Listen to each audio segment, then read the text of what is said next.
टूटा हुआ दिल आखिर रब से और क्या मांगे। कमाल ने ऐसा क्या कर दिया कि हर तरफ सिर्फ दर्द ही दर्द दिखाई दे रहा है। अस्सलाम वालेकुम इमरान, मुझे आपसे एक बहुत ज़रूरी बात करनी है। लगता है कि समीन को साथ भेजना मेरी सबसे बड़ी गलती थी। मैं आपको कमाल की असली सच्चाई बताना चाहती हूँ।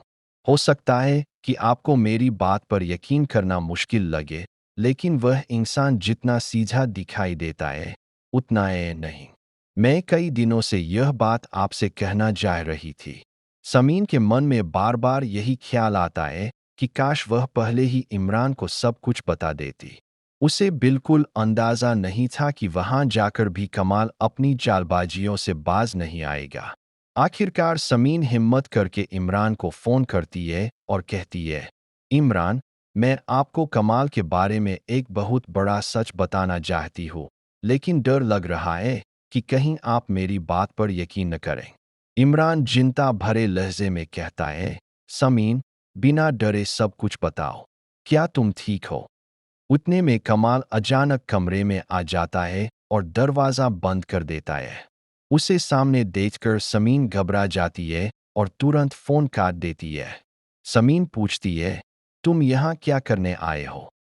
कमाल गुस्से में कहता है, अगर तुमने मेरी सच्चाई बताने की कोशिश की, तो याद रखना सिर्फ मैं ही नहीं, तुम्हारी जिंदगी भी बर्बाद हो जाएगी।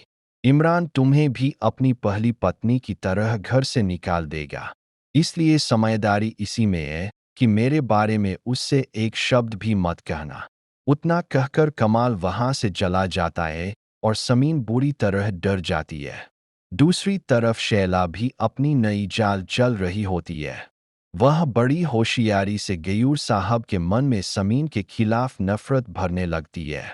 गयूर साहब इमरान से कहते हैं, मुझे तुम्हारे बिजनेस टूर पर समीन को साथ भेजना ही नहीं चाहिए था। अब तुम्हारा पूरा ध्यान उसी और उसके परिवार पर रहता है। इमरान अपने पिता को भरोसा दिलाते हुए कहता है, डैड, आप बिल्कुल चिंता मत कीजिए। न हमारे बिजनेस को कोई नुकसान होगा और न ही मैं अपने परिवार पर किसी तरह की आंच आने दूंगा।